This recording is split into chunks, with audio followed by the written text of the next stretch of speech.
Welcome back to Drinks Coach. Yes, we're back inside, back on the trusty blue sofa. Hasn't been a great summer, has it? Not really. Beautiful garden work. Thank you to Julian and Sandra for letting me use their garden, their barbecue. Enjoyed very much barbecuing steak and drinking Chianti Classica with it. We had some fantastic shows. I hope you enjoyed them. And the Cahors show was very good. And the Syrah show and the Cab Franc show. Just look at the last few. They're quite fun. Look up here. Says at Vinesack all lowercase. That's my social media personal one. If you want to talk about this channel, that's at Drinks Coach UK there in the background. Yes, this show. I'm sorry that there wasn't a show earlier in the week. I was waiting for samples for this particular show, which came about because the lovely people at Dylan Morel PR, who do the PR for the Wine Society. Yes, I know I bang on about them. Just look them up. It's £40 for a lifetime membership, and in the £40 you get £20 credit to spend. I mean, 20 quid for a lifetime membership, and every bottle of wine you buy is at least £3 cheaper than you can buy anywhere else. That's what I'm saying. Even if it just means that you can afford to buy a set of decent glasses, so you're not drinking out of petrol glasses. Dylan Morel sent me 4 bottles of Sicilian wine, which have just been put on the list at the Wine Society, or maybe they're even been long-time regulars. But it got me thinking, I should do a Sicily special. I haven't done any Sicilian wines on this channel in the year and a half it's been going. And I really love Sicilian wine. It's an extraordinary place. I mean, you can say that about everywhere, but I'll go into a bit more depth. But you'll see my passion for the place when I start talking about it. I also spoke to my dear friend Toby Mason, who's now sales director at EnotriaCoe, who very kindly, along with Sergio, the wine buyer, filled in the gaps in the Sicilian wine story that I wasn't automatically given by the Wine Society. The Wine Society donated 4 bottles of wine, and go to greatwines.co.uk or Great Wine, and it's an online presence for Enotria, one of the biggest wine importers in the UK, and they very kindly donated the other 4. So we've got 4 whites and 4 reds, which will hopefully give you a really good basic idea about what's going on wine-wise in Sicily. So we've got 4 whites here, 4 reds there. So I'm incredibly excited about the whole process. So let's talk a little bit about Sicily in general. Sicily, thanks wife. More high-res graphics on my show. Sicily. Okay, so we've got a nice tourist map, and she's coloured in the important wine regions for us. If you see right up here in the corner, you see the Riachi warriors. There's a sort of statue up here. In the Messina Strait, which is the tiny gap between Sicily and the toe of Italy, they found these incredible sculptures, marble and bronze sculptures with incredibly lifelike eyes, which totally changed and span modern art or ancient art on its head, because these statues, and my wife knows a lot more about it, showed that high quality carving and art happened over 1,000 years earlier than people thought, and they were Greek statues which are now available to see in a museum in Italy, and they're apparently absolutely devastatingly beautiful and incredible. This area here, I suppose, is quite an important administrative area for Sicily. You've got Catania, which is a beautiful, perfectly formed Baroque city with an airport. You can fly directly to Catania, and the reason why you want to come there is because of this behemoth here. This huge black thing is the incredible live volcano of Mount Etna. And if you're kind of half interested in wine and think yourself as a bit of a wine enthusiast, and you haven't heard of the wines of Mount Etna, then where have you been? Have you been living under a lava flow or something? Doesn't make any sense. But if you don't know about them, be excited. If you do know about them, I think you'll be just as excited. We've got a couple of absolute crackers here to look at, and very good representative examples. If you look down here, what's on this plate here? This is opposite this city here, which is Siracusa. And I believe, just looking at them, these are cannolis. Have you ever heard of cannolis? Hey, give me a cannoli with my coffee. Well, in donut stores in New York, they sell cannolis. And it's kind of like a cream-filled thing. super delicious, and they come from there. Now, Siracusa down here, this city, I think in 1000 AD, maybe earlier than that, had 1.5 million people in it. It must have been one of the largest cities on earth, one of the top 10 anyway. And this space was of such incredible strategic and mercantile importance. It's not that big now, but to put it into perspective, London would have had less than 100,000 people then. So it's just incredible when you think about it like that. If you go down the coast, you get to the tip of a region called Noto. This area is more loosely known as Elorio or Eloro, which means the gold. I have never seen such bright white, burn your irises out sand in my life. I was there in sort of late August, and it is extremely hot down there. But if you go anywhere in a boat south, the next thing you're going to hit is probably Tunisia. You're sort of like the closest landmaster there is in fact Africa. If you keep on going round a clockwise, you get to a place called Modica, which is around there, and Modica, and I think there's Ragusa. These are incredibly beautifully formed UNESCO World Heritage Sites. I know I have to talk about that a lot, but come on, get some culture, guys. And that's where Inspector Montalbano was filmed, which I absolutely love. Inspector Montalbano is like Inspector Frost, but more handsome in better cut Italian suits with a drier sense of humour, fighting against the slightly corrupt police system in Italy. I just love it, and I think there's like 200 episodes on iPlayer. So it's if you've run out of all those shows like Morse and Endeavour to watch, stick on Montalbano. It's Savlon for the brain on a Sunday night. You've had a long week, and it's all filmed around there. And the cities are just astonishing. The towns up on hills, churches and cathedrals, which were built on older cathedrals, Baroque cathedrals.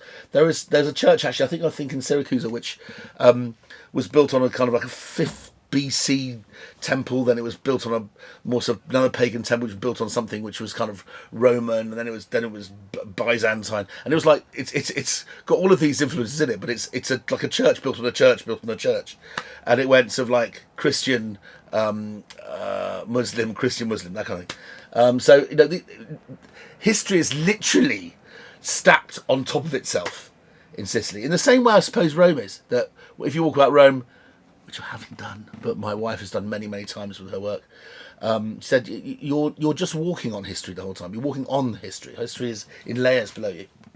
So, coming round the bottom, we get to a place called Vittoria, wine-wise. There's some beautiful wines there. Planeta, in fact, has a beautiful estate there, which I was very fortunate enough to visit for a night, called Casa Dorilli.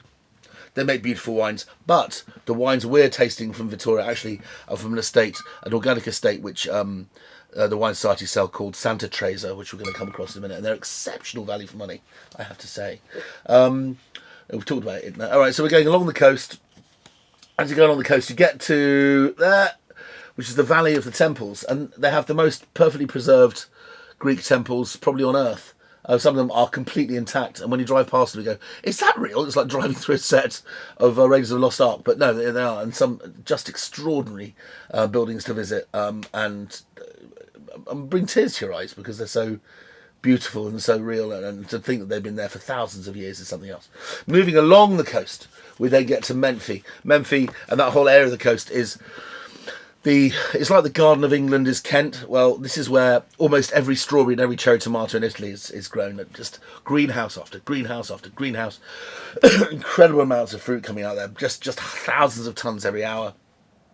Menfi also has the most incredible restaurants. So I went to a fish restaurant, which was very famously Giorgio and Plaxi Locatelli's favourite Italian restaurant. And I remember going there and eating like 7 courses, going, "Oh, I've had enough now." So, but those were the antipasti. You haven't had your starter yet. It was one of those meals, and it was during the World Cup. We had an absolute hoolie in there. Moving along, forgive the cough.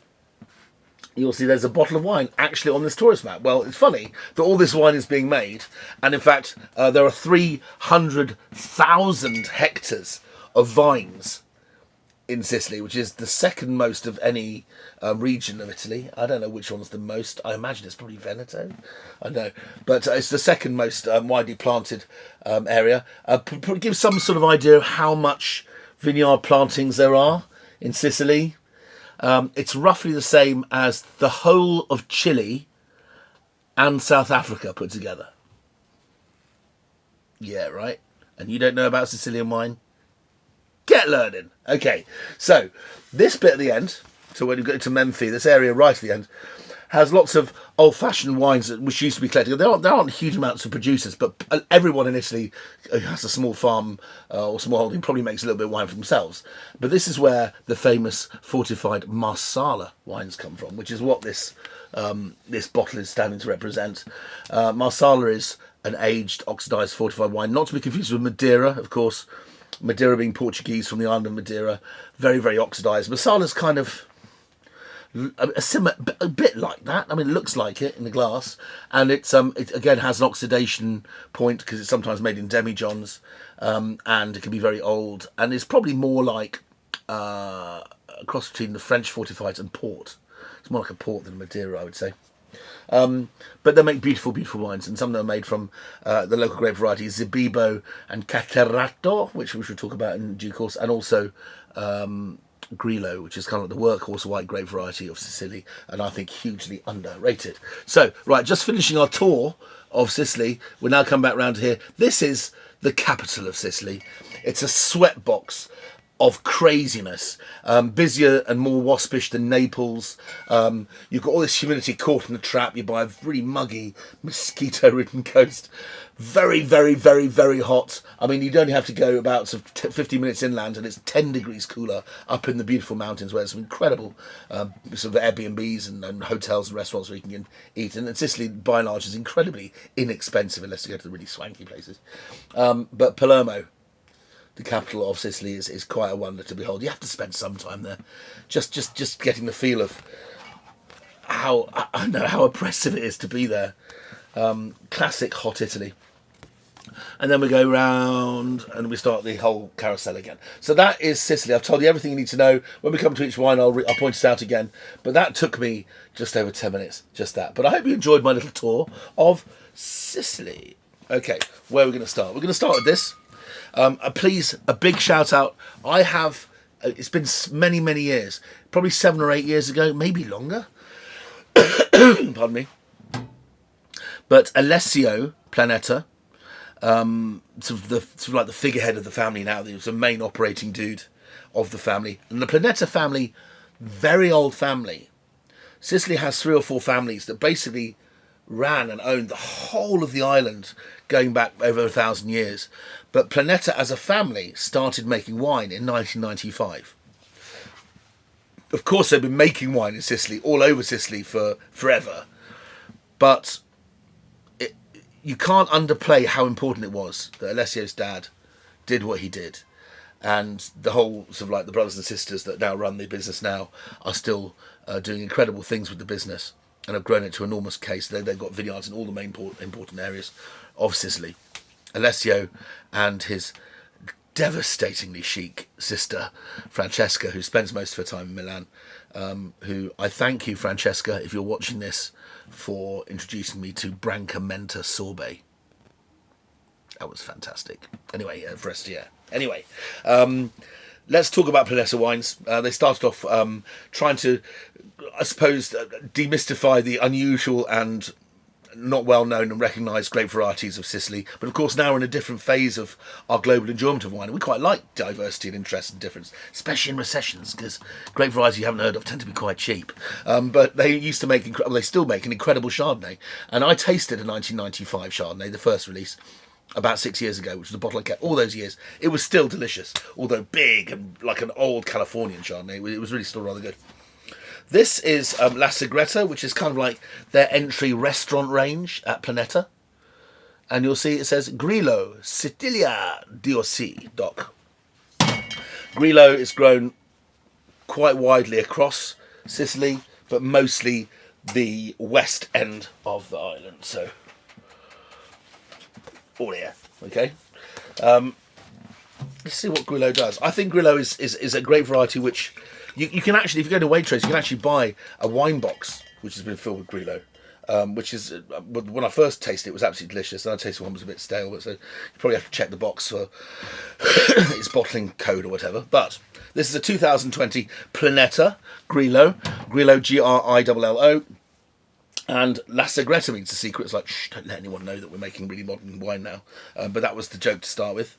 But this is lovely and fresh. Planeta wines will be more expensive than the carp wines from Mezzacaruna and stuff like that, which are exceptional value for money. Amazing. There are huge cooperatives making really delicious wine.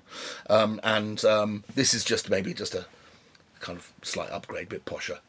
I suppose it's a bit like going to Sofitel instead of Novotel, right? So, Grillo has a very satisfying fruitiness. It's not like Sauvignon Blanc, which is very fragrant and like tropical, but that's no bad thing. It's not like Riesling. It's not oily and petrol-y. It's more like Chardonnay, but it's definitely crisper than Chardonnay. It's like a cross between Chardonnay and, I don't know, Albarino or something. But there's a kind of a green olive edge, a green gauge taste to it, where I think Chardonnay always has a sense of yellow and sort of like ripe yellow and orange fruits. This has a unmistakable kind of green, almost a smell of peach leaves and laurel and something like that in there. But very, very satisfying. It's not the brain of Britain. This isn't the world's greatest wine, but I think you can buy this online. I think it might even be an offer at the moment for about £11 or £12, which I think is perfectly acceptable for a wine of this quality.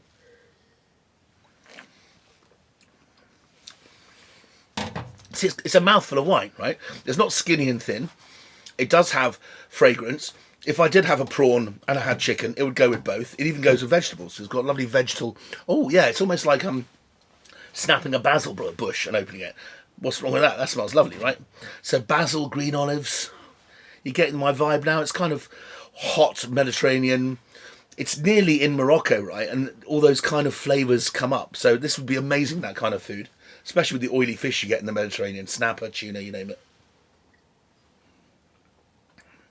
Well, I will make very short work of that at some point over the next 2 or 3 days. Anyway, moving on. We're going on to a wine, again, that was kindly donated by EnotriaCoe. This is from Tenuta Orestiadi. So there we are. Tenuta Orestiadi. And Gibellina, I don't know what that means. Maybe I should have checked. Zibibbo. It's also DOCG Sicilia. What's Zibibbo? Zibibbo sounds like something, some rap lyric. Around here, Memphis, and then across to where Marsala is made. Zibibbo is the name for Muscat or Moscato. I'm not sure if it's exactly the same. I've been led to think it has been. It's been a long time since I did a Master of Wine exam. I don't think people cared when I took it, but yeah, it's a Moscato, which is interesting. Moscato is a grape variety, one of the oldest grape varieties known to man. In fact, it's referred to in the Bible. I wish I knew what the reference was, but it's very clearly like one of the old origins of the species of Vitis vinifera. And it's a grape variety which makes wines that taste grapey. It's actually a wine that, it's almost the only wine you can describe as grapes. And if you eat those big juicy Muscat grapes and the succulent grapes, especially fresh out of the fridge on a hot day, they're like globes of sweets. Absolutely fantastic. This is that eating grape which can also be made into both very sweet fortified wines, the Rutherglen Stickies of Australia, Muscats of Rutherglen, or you can make Muscat de Baume de Venise, the sweet wines from the Rhone, Muscat de Rivesaltes from the southwest of the Occitanie near the Spanish border, Moscatel de Chipiona, which is Moscatel from near Jerez in Spain. Moscatel and Muscat, Moscato, can everywhere. Okay. This is probably one of the first places it was planted, though. So, Tenuta Orestiadi. Again, it's on offer. I think about $11.50 on Great Wines UK. Really stylish label. Lovely, serious, heavy bottle. You see, it smells just like... if you're hot and you can see a pool and you're going, in a minute, I'm just going to jump in there. The smell is like the portent of jumping into a pool. It smells almost like chlorine swimming pools.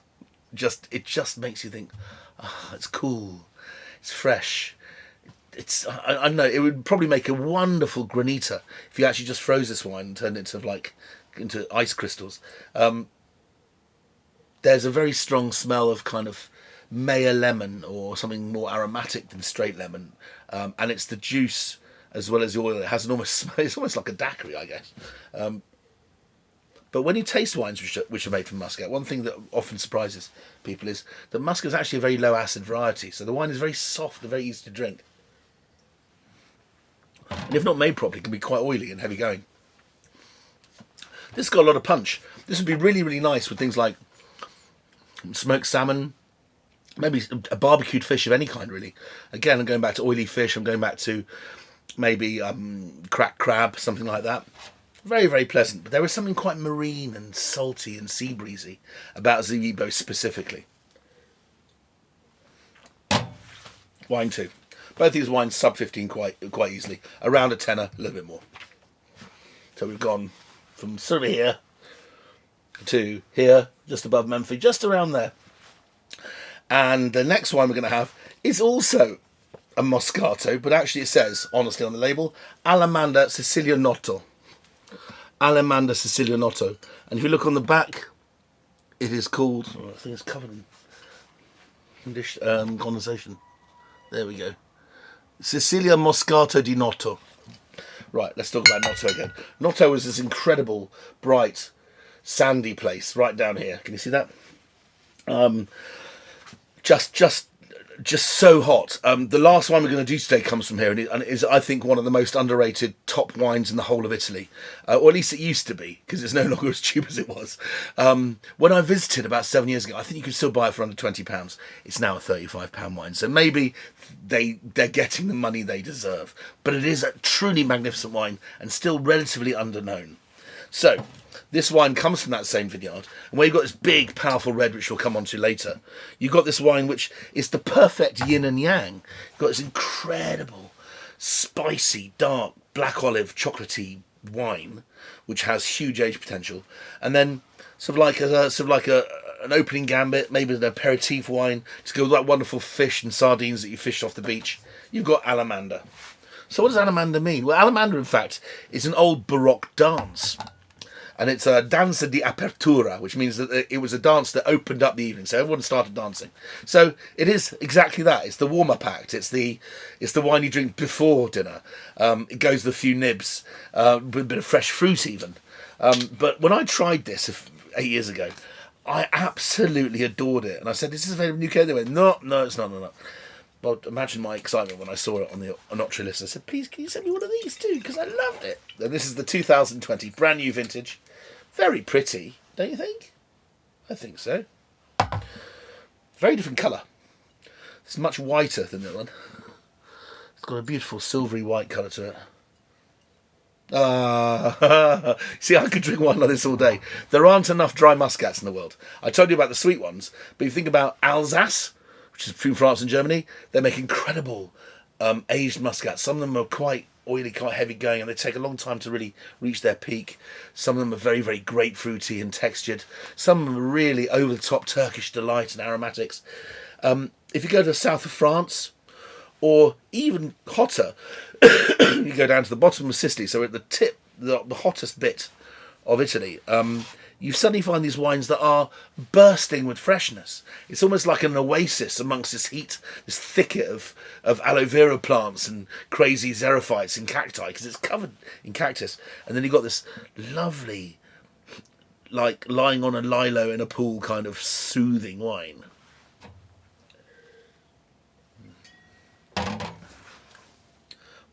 It's almost, don't take this the wrong way, it's almost soapy.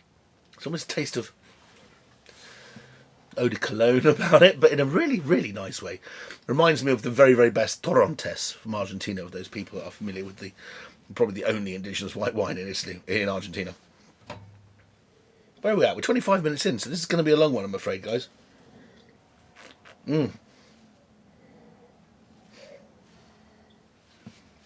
So drinkable. Fantastic. Okay, well, this show is nothing if not packed with both trivial and interesting information about vino. Sorry, these glasses have all been rinsed as I like them. I like them covered in water. So it makes it more aromatic. Okay. We're going from Noto, there, and we're going all the way up to here. And this is the story of Mount Etna.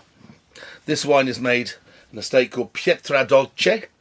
Pietra Dolce, I believe, is the work of a brother and sister duo, I think. And this wine is made from the white variety which people get really excited about on Mount Etna, which is Caricante.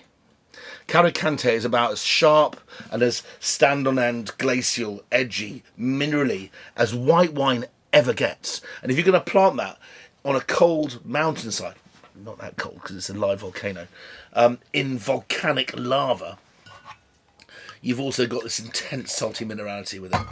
So this is I don't know if it's a new release, but the wine that was sent to me very kindly by the people at the Wine Society and Dylan Morel. Nothing's cheap in Mount Etna anymore. The wines are in demand all over the world. There's this energy in volcanic soils, which I think I've waxed on about quite a long time ago when I talked about the wines around Naples, around the wines of Vesuvius, another mountain with a history, should we call it? You've got the wines of Falangina, the wines of Fiano, the wines of Greco, and they all have this energy. It's almost like you could power a light bulb with the wine. They just got a thrum to them. Well, this wine, beautiful smell of pithy, green, small, sweet, sour crab apples.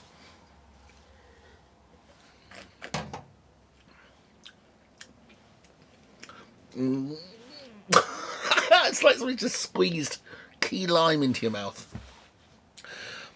Oh, that's delicious. It's kind of like, it almost hurts, but it doesn't. Oh, it's fantastic.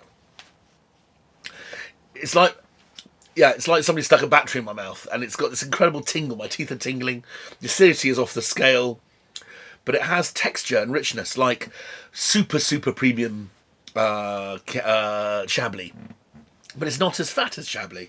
I mean, Chablis, although it can be quite chiselled, has, because of the amount of lees contact, quite a lot of texture.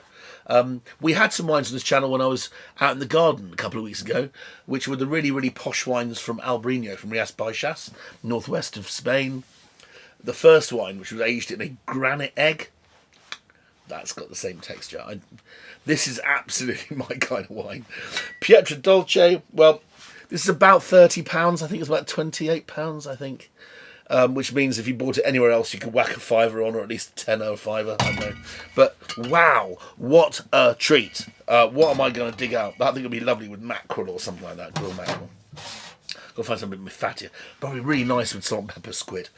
Okay, I'll be ringing Good Earth later on. Okay, so that's the white wine side.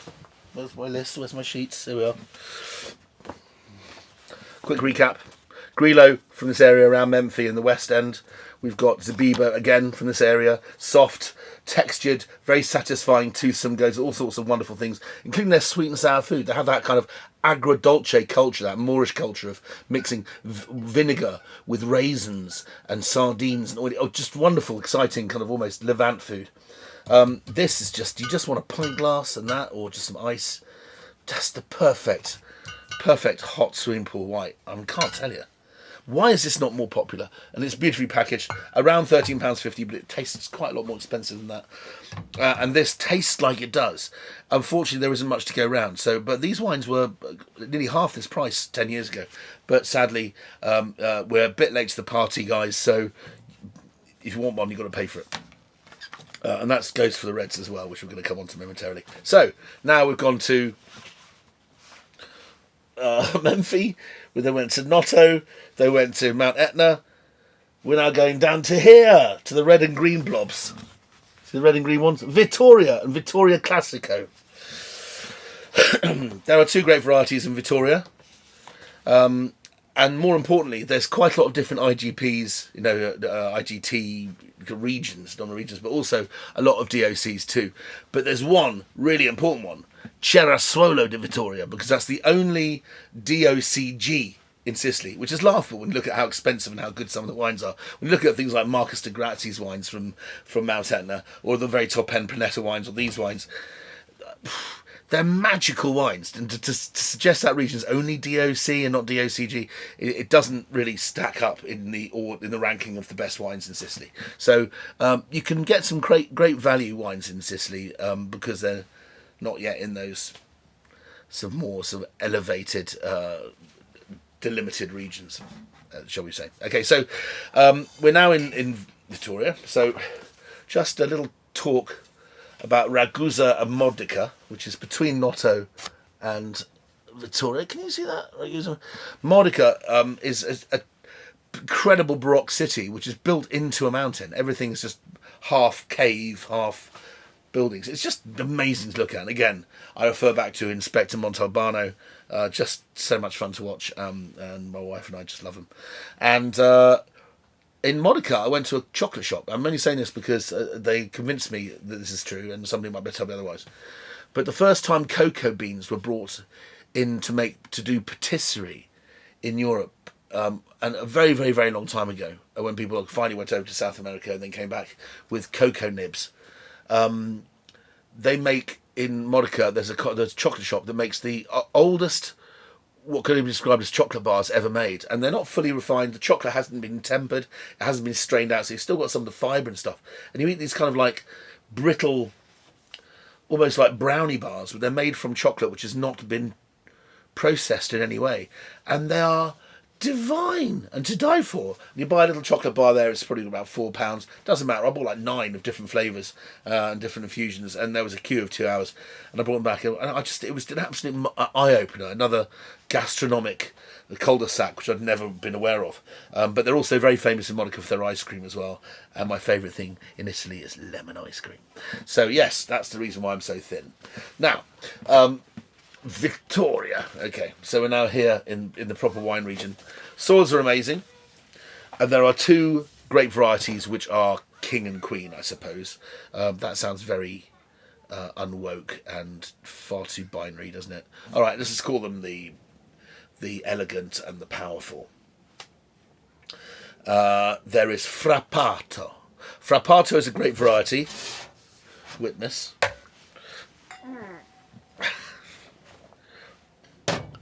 Very pale in colour. Frappato is Sicily's equivalent of, and you know what I'm going to say next because I love it so much, Beaujolais. Yeah, this is a wine which is pale in colour, utterly divine, beguiling. I love it with barbecued salmon, this particular wine. It has a lovely cranberry tang to it. Wonderful fresh fruit flavours. Again, from a country which is basically Africa, you've got these wonderful fruity notes. And Frappato, in this case, is bottled on its own. This wine is available through the Wine Society for £8.95. Yes, ladies and gentlemen, a good Frappato, one of the most fashionable and hippest wines you can buy on the planet, and you're paying chunkily below a tenner for a bottle of it. And I love the colour. Isn't that? You can serve it slightly chilled, sit on the veranda. It's so sweet and sour. It's cranberry juice with a touch of leather. I really like that. So that's one of the varieties, Frappato. What's the other variety, pray tell? Well, the other variety is the key variety in the next wine we're going to taste, which is the aforementioned Cerasuolo di Vittoria DOCG. Let's compare it. It's a much heavier bottle. This wine was only, I think, £13, but you can pay yeah, well over £20 for Cerasuolo. There's a fantastic co-op, organic co-op called COS, C-O-S. You must try their wines. The Planeta, the Nerello Cerasuolos are just fantastic as well. Really are fantastic. And here we are with Santa Tresa. It's an organic wine made by a couple of entrepreneurs, a lady and a woman, a lady and a man. Look at the colour. Quite sizably darker. But if you think that about 40% of it's made with this, and actually the other 60% is this other variety, they've let some of the grapes sit on the vine and raisin a bit to give it a bit of an Amarone, porty kind of bit of richness, which makes it fantastic with roast meats. Traditionally in Sicily, it might be roast goat, for example. So let's have a look.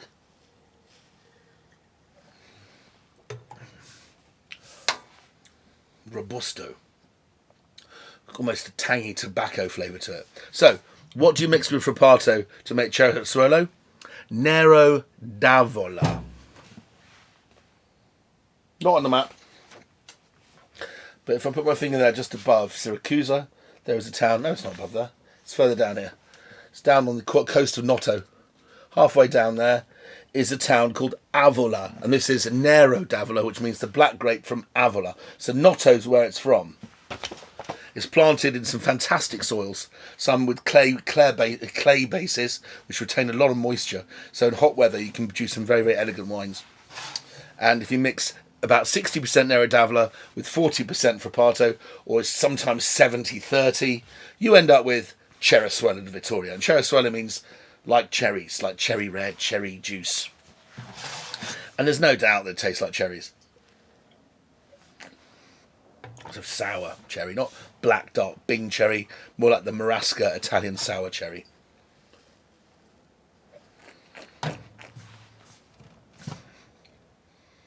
Of the two, this is 13 quid or so. It's an interesting wine, and it's 2018. It's a year older than this one. I really like the lighter one. I really like this. This is like the catch-all, cure everything bistro red. If I saw Frappato on a wine list in any bistro around here and I'm eating, it's one of those wines which I'd have to find a good excuse not to order it, if you know what I mean. Because I know it's going to go with everything. There we go. Santa Tresa. What did I do with the other bottle? Here we are. There we go. What we're going to do now, I need to pull these away. We're now going on to the two gangbusters of our tasting, and then that'll take us up to 40 minutes. Wow, this is the longest show ever. Okay, right. I did say everything you needed to know about Sicilian wine, right? Left of screen, pardon. We have a wine from Etna, made from another grape variety. I hope you're writing all of this down. All the information will be in the pull down if you're on your computer. So if you're watching this on TV, just go to an iPhone or to a Samsung or whatever, and just look at the details. And there will be associated to this YouTube page. So there we go. So you can see the wine on your left. Pale, right? What can you see there? This wine. Also quite pale, but very distinctly darker, very distinctly redder, deeper in colour. Remarkably not as dark as I expected, but these wines have just got such power and such elegance. The wine on your left-hand side is a red wine made in Etna, and this is the Pietra Dolce 2019 Red. Little story, when I went up to go and visit my first Etna vineyards, it was a very sort of like hazy day, and it had been a bit rainy. And we came up the hill, we pulled through this like rain and blizzard and pulled into this weird place that looked like the set of an old 60s Star Trek film, Star Trek episode. There was these weird, cranky kind of vines that all looked really weird, like they'd been made by a modeller. And the ground, when I was walking along in my timberlands, the ground was so sharp with pointed bits of volcano and lava flow that it was just cutting chunks and shreds out of my brand new timberlands. Wasn't happy, and it was like the weirdest thing. I thought, if I fall over, I'm going to really hurt myself. I'm going to cut myself on the floor, right? So I didn't know what to think, but it was very strange, and it was this weird green kind of hue to the mist around us. And I was got that smell. There was a kind of funky bad smell, and I thought that Alessio had maybe had too many chicken livers for lunch. And it turned out, I said, "Can you hear that?" And I said, "What?" And I heard this, "Oh.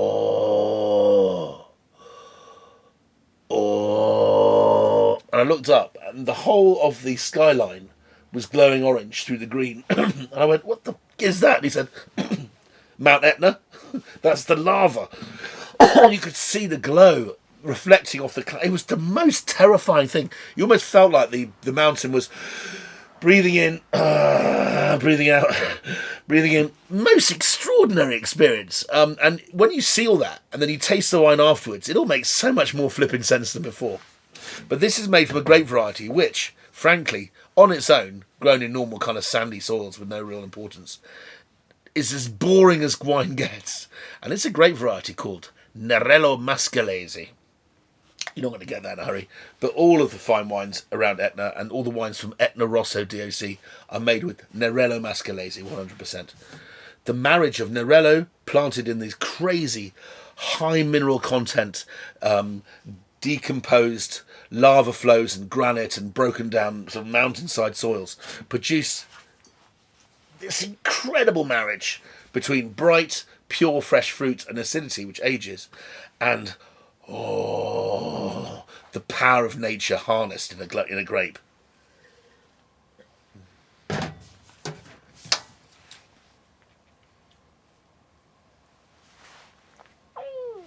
It's like this one. It's like the white one. It's almost like somebody's throwing something at you. So delicious. It's so delicious. But you almost think that it's going to explode or something's going to happen. There's a sense of suspense and there's so much tension in the wine. I can't describe it. And this seems very strange for a grown man in his 50s to be behaving like this. But these wines taste like hiding behind the sofa waiting for the Zygons to kill Doctor Who. There's just so much tension and suspense in the wine. Wow. Wine Society, thank you. And Alison, I think it was Alison that sent them. Thank you very much to Morel. Gorgeous wine. Oh, I've got to go get some cured meat in a minute. You need some Brazola, some copper, some cured collar, I don't know. All right, last wine of the day. 41 minutes and 44 seconds. Are we going to the magic number 42? I asked myself. The most gorgeous colour. This is 100% Nerello Maskalesi, sorry, Nero d'Avola. Noto, Avola, Nero d'Avola, Ilorio. This vineyard is on the beach looking almost out to sea. This is the birthplace of one of my favourite red varieties in Italy. Even at a very simple level, you can buy wines that are not much over a £5, let's be honest, made from Nero d'Avola, which are satisfying, brilliant bistro wines. You've got all the flavour. They're not sharp and heavy. They're ripe and sweet, but they have this wonderful kind of savoury, olivey, Kalamata olive twang to them, which makes them so good with food, particularly any kind of meat.